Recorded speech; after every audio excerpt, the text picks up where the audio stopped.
প্রিয় দর্শক, শুভেচ্ছা। আমন্ত্রণ জানাচ্ছি আপনাদের প্রিয় অনুষ্ঠান আপনার সুস্বাস্থ্য দেখবার জন্য। আজকে আমরা এমন একটি বিষয় নিয়ে কথা বলবো, কিডনি রোগ ও তার পুষ্টি। কিডনি রোগে তো অনেকেই ভুগে থাকেন। এই কিডনি রোগ না হওয়ার জন্য কী কী খাবার খেলে কিডনিটা ভালো রাখা যায়, আবার হওয়ার লক্ষণগুলো কী, সেগুলো যদি আমরা আগে থেকেই জানতে পারি তাহলে কিডনি ভালো থাকে। আমাদের সাথে আছেন বরেণ্য কিডনি রোগ বিশেষজ্ঞ প্রফেসর ডক্টর শামীম আহমদ।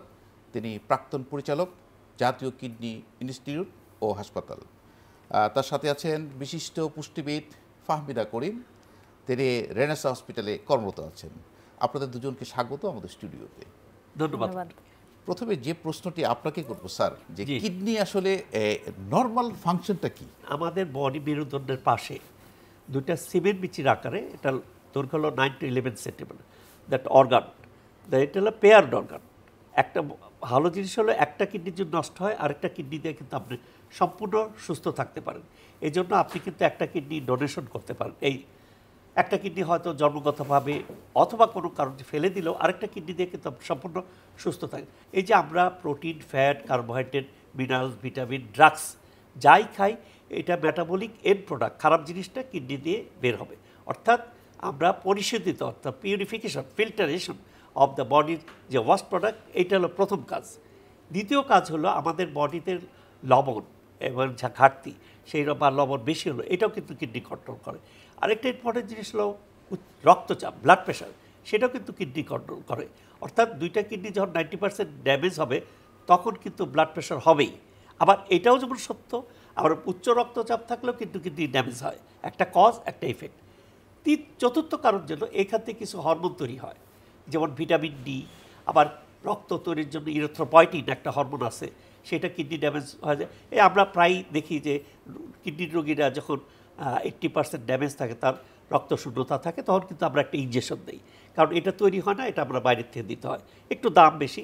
এখন কিন্তু একটা নতুন জিনিস হলো আসছে, এই যে ট্যাবলেট ফর্মে একটা জিনিস পাওয়া যায়, সেটাও কিন্তু কিডনির ভিতরে এই হরমোনটা তৈরি করতে সাহায্য করে। নতুন, it is a novel therapy. আপনারা তো দীর্ঘদিন থেকে কিডনি রোগের চিকিৎসা করছেন। সাধারণত আমরা কি কি রোগ, কিডনি রোগী নিয়ে রোগরা আপনার কাছে? প্রথমে যেটা আমি বলি ধীর গতিতে, সেটাই বলি। 5টা কারণ যদি মনে রাখেন। প্রথম হলো diabetes. Diabetes is epidemic form in Bangladesh. Second হলো উচ্চ রক্তচাপ। আমি একটু কথা বলবো আমি এতে।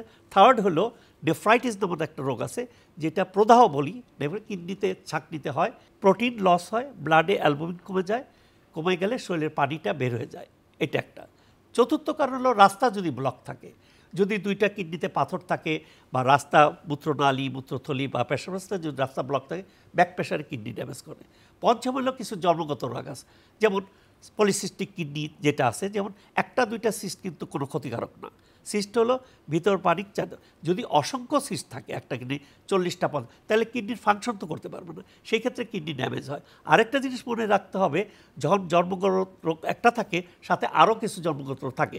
আপনি ওভার দ্য কাউন্টার যদি ব্যথার ওষুধ খান, আপনি কিছু অ্যান্টিবায়োটিক্স আছে যেটা আমরা ইউজ করি, সেই অনেক সময় এই অ্যান্টিবায়োটিক্সটা স্থান, কাত্র এবং আপনার বয়সের ক্ষেত্রে বা কিডনির ক্ষেত্রে সেটা আবার খারাপ কাজ করে। তাহলে এই যে 5টা 6টা কারণ, এই কারণগুলি যদি আমি জানি আমার আছে, কিন্তু এগুলি চিকিৎসা করলে প্রথম স্টেজে চিকিৎসা করে সম্পূর্ণ ভালো থাকতে পারেন। অর্থাৎ আপনার জীবন দশায় আপনার কোনো সময় এন্ড স্টেজ রেনাল ফেলো ডায়ালিসিস লাগবে। স্যার আমরা আসবো এই চিকিৎসায়, যেটা আমাদের যাতে এন্ড স্টেজ রেনাল ফেলোর যাইতে না হয়। এর আগে আমি ফাহমিদা করিম আপনার কাছে জানতে চাই, কিডনির ক্ষেত্রে স্যাররা যেরকম ওষুধ দেয়, প্লাস পুষ্টির একটা কিন্তু গুরুত্বপূর্ণ রোল কিন্তু এখানে আছে। যে আমরা কিন্তু স্যাররা লিখে দেয় যে অনেক সময় যে প্রোটিন কতটুকু খাবেন, তো এই যে বিষয়টা কিডনি ভালো রাখার জন্য যে খাবারগুলো, এটা যদি আপনি একটু বলতেন। কিডনির ফাংশন যেগুলো বললেন স্যার, সেগুলো কিন্তু সব খাবারের সাথে কিন্তু রিলেটেড। সোডিয়াম, পটাশিয়াম এগুলো ব্যালেন্স করছে শরীরে, এগুলো তো আমরা খাবার থেকে পেয়ে থাকি। ঠিক একইভাবে ওয়েস্ট প্রোডাক্ট বা ক্রিয়েটিনাইনটা যে বেড়ে যাচ্ছে, তাহলে আমার কোন খাবারগুলোর কারণে এই ক্রিয়েটিনাইন লেভেলটা বাড়ছে, সেই খাবারগুলোকে আমার নিয়ন্ত্রণ করতে হবে। তো সেই ক্ষেত্রে যদি প্রথমেই বলি যে প্রোটিন জাতীয় যে খাবারগুলো, যেমন প্ল্যান্ট সোর্স, অ্যানিম্যাল সোর্স, যেমন মাছ, মাংস, ডিম, দুধ, বিভিন্ন ধরনের ডাল, ইভেন যদি বলি চালে প্রোটিন রয়েছে, আটায় প্রোটিন রয়েছে, সেকেন্ড ক্লাস প্রোটিন। তো সব মিলায়ে কতটুকু একটা রোগী খাবে সে কিন্তু বুঝতে পারে না। কিন্তু এই যে কিডনির যে স্টেজগুলো, যে আমি কোন স্টেজে আছি, এটা তো অনেকে বুঝে না, এবং প্রথম দিকে তো কোনো সিমটমও থাকে না, যার জন্য তারা কিন্তু কোনো রেস্ট্রিকশনেও যায় না এবং তাদের রোগটা ধরার কোনো সুযোগ থাকে না। আমি যেটা আপনাকে এখন জানতে চাচ্ছি যে আসলে প্রিভেনশন মানে আমার কিডনি ভালো থাকবে আমরা কি কি খেলে? হ্যাঁ, প্রিভেনশন তার মানে তার তো রোগটা হয় নাই এখনো, তাহলে যারা কিডনি রোগ থেকে দূরে থাকবে তাদের তো শুরুতেই তাদের একটা খাবার নিয়ন্ত্রণের মধ্যে থাকতে হবে। প্রয়োজনের অতিরিক্ত প্রোটিন জাতীয় খাবার খাবো না, সেটার থেকে আমার কিডনির ক্রিয়েটিনাইন বাড়তে পারে।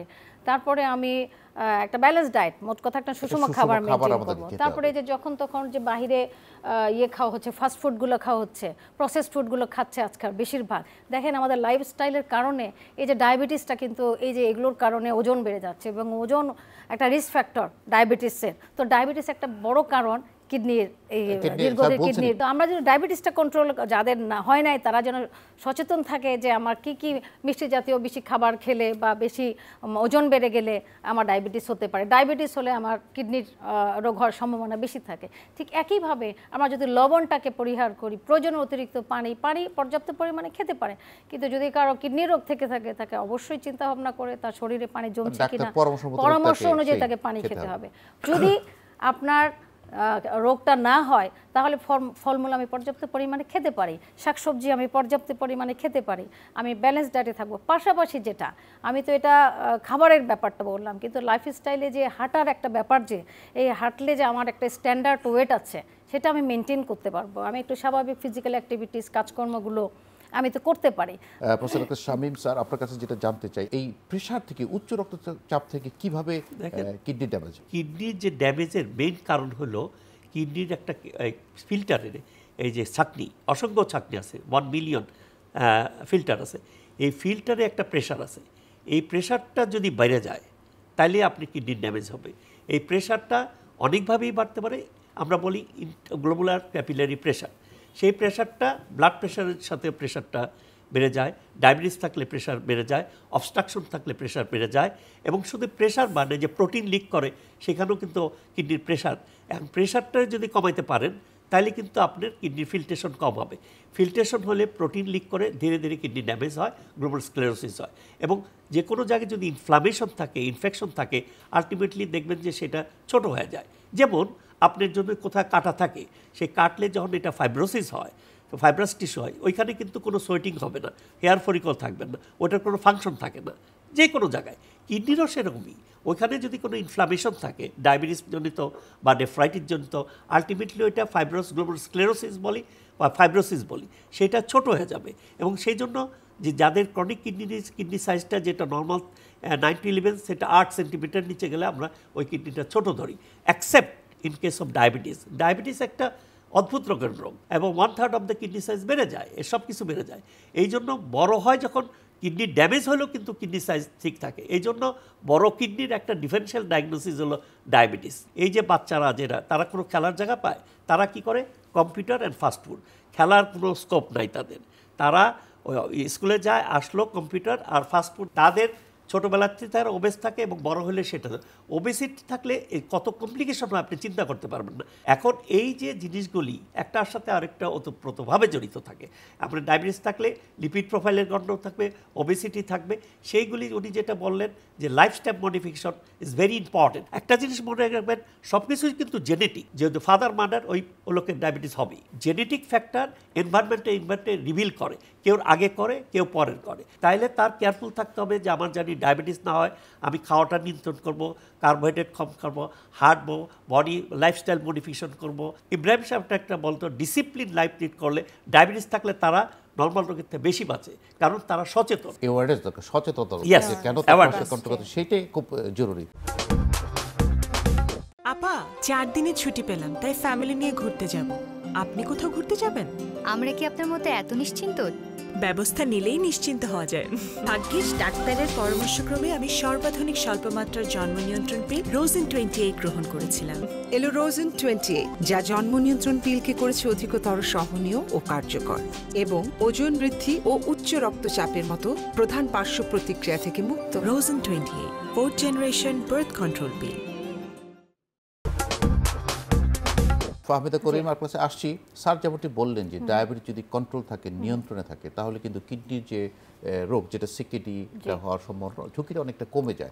তো এখন ডায়াবেটিক রোগীদের আসলে খাদ্য তালিকা আপনারা দিয়ে থাকেন, আসলে অনেক সময় দেখা যায় যে তাদের খাবার কিছু থাকে না। আসলে একজন ডায়াবেটিক রোগীর আইডিয়াল আদর্শ কি ধরনের খাবার তার খাওয়া উচিত? এখন এখানে দুটো জিনিস কাজ করে, একটা হচ্ছে যার ডায়াবেটিস আছে কিন্তু তার কোনো কিডনি রোগ হয় নাই, এটা এক ধরনের ডায়েট আসে। আর যার ডায়াবেটিস প্লাস তার সঙ্গে কিডনি রোগ, সেই ক্ষেত্রে একটু জিনিসটাকে আরেকটু দেখতে হয় গুরুত্বের সাথে।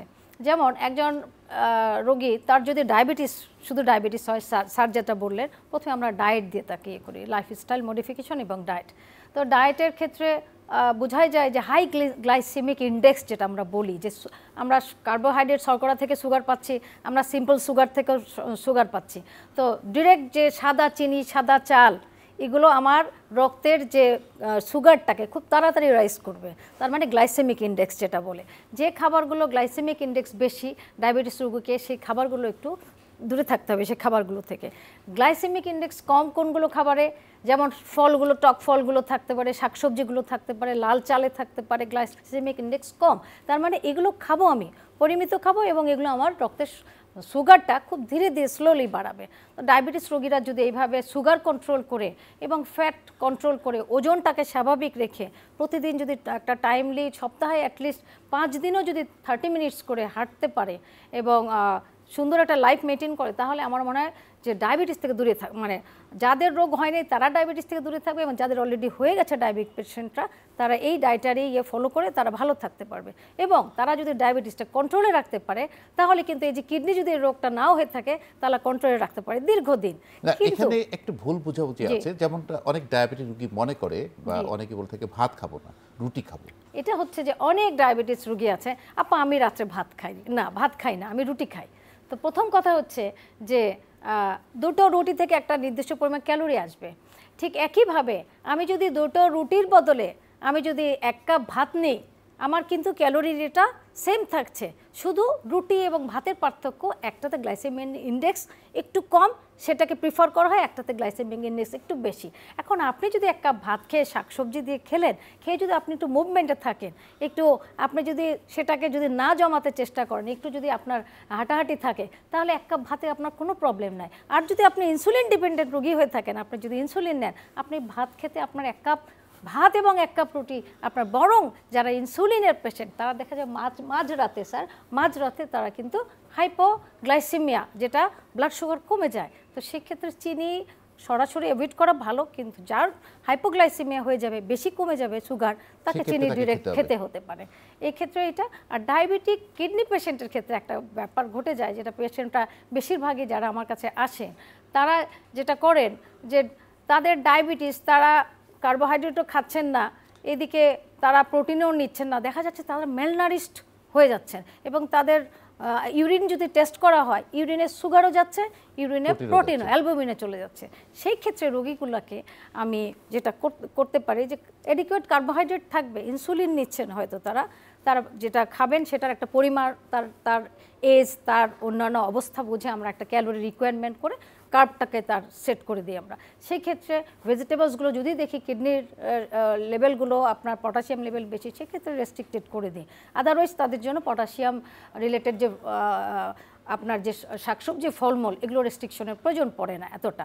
কিন্তু যদি তার এগুলো লেভেলগুলো হাইপারক্যালেমিয়া যাকে বলছে সেটা হয়, ইভেন যার এনিমিয়া রয়েছে, এনিমিয়াতে একটা কমন তাদের ক্ষেত্রে, তো সেই রকম পেশেন্টের দেখা যায় যে ইনজেকশন, তো স্যার বললেন ইনজেকশনের পাশাপাশি যেটা আমরা বলি যে কিছু কিছু খাবারে যেগুলো আমরা মাছ মাংস তো অনেক বেশি খেতে পাচ্ছি না, এটা পরিমিত দিতে হচ্ছে প্রোটিন, মাংসে প্রচুর পটাশিয়াম, আপনার আয়রন রয়েছে, আপনার খেজুরে আয়রন হচ্ছে, কিন্তু একজন কিডনি রোগী যখন হয়ে যায় তাকে একটু চিন্তা ভাবনা করে এগুলো দিতে হয়। এবং তেল নিয়েও অনেকের অনেক রকম থাকে, এই তেল খাবো, কেউ তেল খাবো না। আমরা যেটা বলি ভেজিটেবল ওয়েল যে কোনো চলে, তবে প্রসেসড যত কম হবে প্রসেসড তেল তত ভালো, সেটা আপনি রাইস ব্রেন ওয়েল হোক, সরিষার তেলকেও আমরা এনকারেজ করি, নট ব্যাড, এটা সানফ্লাওয়ার অয়েল আছে, ক্যানোলা অয়েল আছে, এক্সট্রা ভার্জিন অলিভ অয়েল যদি কেউ এফোর্ড করতে পারে তারা সেটা নিতে পারে। আপনি আসবো আপনার কাছে আবার। আমি একটু বলতে চাই যে মানে রেনাল ফেলিওর যদি আর্লি স্টেজে হয়, সেই ক্ষেত্রে আমরা দেখতে হবে তার আয়রন ডিফিসিয়েন্সি আছে কিনা। আয়রন যদি ঘাটতি থাকে তাহলে আয়রন দিলেই কিন্তু তার হয়ে যাবে। কিন্তু যখন সে স্টেজ 3 and 4 সেখানে কিন্তু আয়রন যেটা দেওয়া হয় সেটা কিন্তু মুখে অ্যাবজর্ব করতে পারে না। অ্যাবজর্ব করা মানে গার্ডটা কনজেস্টেড থাকে, অ্যাবজর্ব। সেই আয়রনটা যদি লাগে আমরা আইভি দিব, সেটা একটা। আর ওইখানে যে জিনিসটা হয় রিসেন্ট থট, যখন ক্রনিক কিডনি ডিজিজ বলতে হবে এটা ক্রনিক ইনফ্ল্যামেটরি একটা disorder, always there is subclinically inflammation, infection. সেই ইনফেকশনের জন্য বডির ভিতরে একটা জিনিস তৈরি হয় হ্যাপসিডিন নামক, সেই জিনিসটা আমাদের ক্ষতি করে। কি করে? সে গাটের থেকে আয়রন ইন্টেস্টাইন থেকে অ্যাবজর্পশন করতে দেন, একটা।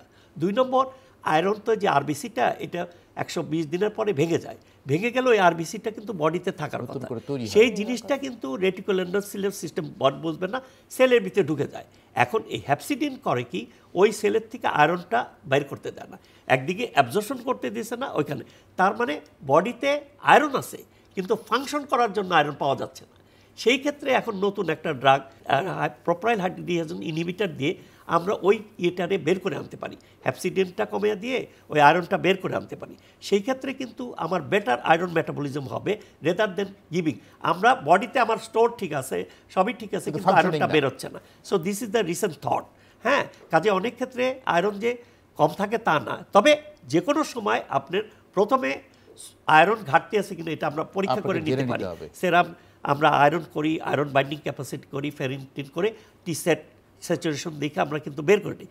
যদি আয়রনের ঘাটতি থাকে এবং আয়রন যদি অ্যাবজর্পশন না হয় বা, কিন্তু তখন ইনজেকশনটা দিলে কাজ করবে না। ইনজেকশনটা তো তৈরি ইরিথ্রোপয়েসিস তৈরি করতে সাহায্যে, একটা পার্ট হলো তৈরি করা, আরেকটা হলো আয়রন লাগবে ওই আরবিসি তৈরি করতে। সো দুইটা জিনিস খুব মানে ইন্টারেস্টিং।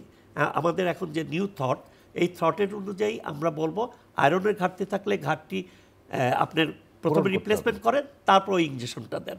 এবং এখন ইনজেকশনের ফর্মে অরাল ফর্মে আসছে। অরাল ফর্মে দেওয়ার অ্যাডভান্টেজ কি? অ্যাডভান্টেজ হলো আপনার আইভি দিতে হলো না। 2 নম্বর, ওইটা আয়রন মেটাবলিজমটা ভালো হয়, এই যে সোডিয়াম আর আয়রনটা যে স্টোরে থাকে ওইটা বাইরে আসে, ব্লাড প্রেশার করে না, তারপরে এটার দামও কম আছে। 18তে প্রথমে চায়না অ্যাপ্রুভ করে এক গ্রুপের জন্য, ডায়ালিস পেশেন্ট 19 থাকে তারা অ্যাপ্রুভ করে, এবং এটা জাপানে ফিলিপাইন ইউজ করতেছে। So this is a Nobel therapeutic agent for correction of anaemia in case of Sikkim. Sir, আপনার কাছে আমি আরেকটা প্রশ্ন রাখতে চাই যে এই সময়ের জন্য খুব বার্নিং ইস্যু। আমরা দেখি যে আপনারা ইউরিন কালচার করেন, আমরা দেখি যে সব ড্রাগ রেজিস্ট্যান্ট, এটা কিন্তু আমরা আসলে ক্রমান্বয়ে দিনে দিনে বেড়েই চলেছে। দিস ইজ এ প্রবলেম, এটা not on problem in Bangladesh, through out the world. যে কমন যে অ্যান্টিবায়োটিকগুলি আছে, যেমন আপনি কুইনোলিন গ্রুপ বলেন, সেপ্রোফ্লক্সিন গ্রুপ বলে, আরে কি জানি ফার্স্ট জেনারেশন সেফালোস্পোরিন গ্রুপ, এইগুলি এখন 30 to 70% রেজিস্ট্যান্ট হয়ে গেছে। তাহলে কেন হয়েছে এগুলি? বিকজ ওভার দ্য কাউন্টার আমি আপনার একজনকে একটা অ্যান্টিবায়োটিক দিলাম, সে আবার যখন উপসর্গ ও নিজে অ্যান্টিবায়োটিক খাচ্ছে, এবং ওভার দ্য কাউন্টারে আমাদের গ্রামে গঞ্জে বা যেখানে আছে ওষুধ গেলে অ্যান্টিবায়োটিক দিয়ে দেয়। সেটা আমি মানুষ গরিব, তারা হয়তো ঢাকা আসতে পারে না, গেল একটা অ্যান্টিবায়োটিক দিয়ে দিল, খায়। কিন্তু এটা যে কি ক্ষতি করতেছে, এত রেজিস্ট্যান্স ডেভেলপ করতেছে। যখন একটা আইসিইউতে একটা পেশেন্ট থাকে, তার ডায়াবেটিক আছে, তার হার্টের প্রবলেম, কিডনির প্রবলেম, ব্রেনের প্রবলেম, সারা শরীরে ইনফেকশন, সেপ্টিসেমিয়া হয়ে গেছে, আপনি কালচার করেন কোনো একটা অ্যান্টিবায়োটিক্স আপনার সেটাকে আপনি কি মনে করছেন যে আসলে অ্যান্টিবায়োটিকের অপব্যবহার কারণে? Of course, that's we want to say, যে over the counter without doctors, মানে রেজিস্টার্ড ডক্টর ছাড়া আপনি অ্যান্টিবায়োটিক খাওয়া উচিত না। আর আমরা কিছু একটু জ্বর হলে একটা গেল, আর আমি প্রায় প্রেসক্রিপশন পাই, কিচ্ছু হয় না, একটু পার্সেল একটু জ্বর হয়েছে, একটা অ্যান্টিবায়োটিক দিয়ে দিল, 5 দিন অ্যান্টিবায়োটিক খান। This a cheap way to be popularity. আরও কি করে, ওই যে গ্রামগঞ্জে একটা পেনিসিলিন দিয়ে দেয়, একটা করে 3 বার 2 দিন, জ্বরটাও চলে যায়, ইয়েটা রুগীটা খুব ভালো স্যাটিসফাইড। কিন্তু তার যে পিছে যে সর্বনাশ হচ্ছে, পহরের জন্য একটা ইনফেকশন হবে, তখন কিছু পারে। সেই জন্য আমরা জনগণকে বলি যে আপনার উইদাউট রেজিস্টার্ড ডক্টর ছাড়া আপনি কোনো অ্যান্টিবায়োটিক খাবেন না, এবং যদি দরকার হয় ইউরিন কালচার করে অ্যান্টিবায়োটিক দেখা, সেটা সম্ভবপর না। কারণ হলো আপনি একটা গ্রামের থেকে একটা লোক আসছে, আইসা আপনি ইউরিন তার বলতেছে, আপনি কি তার বলবেন 2 দিন থাকার জন্য? তখন আমাদের অভিজ্ঞতার থেকে আমরা কমিউনিটি অ্যাপ্রোচ, যে কী অ্যান্টিবায়োটিক্সটা কাজ করে, রেজিস্ট্যান্স কম, সেটা আমরা দিয়ে দিই 5 দিন 7 দিন, ভালো হয়ে গেলে গেল। যদি রিপিট করে আবার আসে তখন আমরা কালচার করি। কালচার না করে যে আসলে তার কোন ওষুধে কাজ করবে সেটা জেনে দেওয়াটাই ভালো। সেক্ষেত্রে আপনার চিকিৎসক নির্ধারণ করবেন কালচার করবেন। স্যার, আপনাদের দুজনকে অসংখ্য ধন্যবাদ, আপনারা আমাদেরকে এত ব্যস্ততার মাঝে সময় দিয়েছেন। প্রিয় দর্শক, কিডনি আপনার, এই কিডনি ভালো রাখার দায়িত্ব আপনার। সুষম খাবার খান, অযথা বাজার থেকে নিয়ে অ্যান্টিবায়োটিক সেবন করবেন না, কোনো ধরনের ব্যথানাশক ওষুধ খাবেন না। যাদের ডায়াবেটিস আছে, প্রেশার আছে, নিয়ন্ত্রণে রাখুন। দর্শক, ভালো থাকুন, সুস্থ থাকুন, শুভকামনা সকলের জন্য।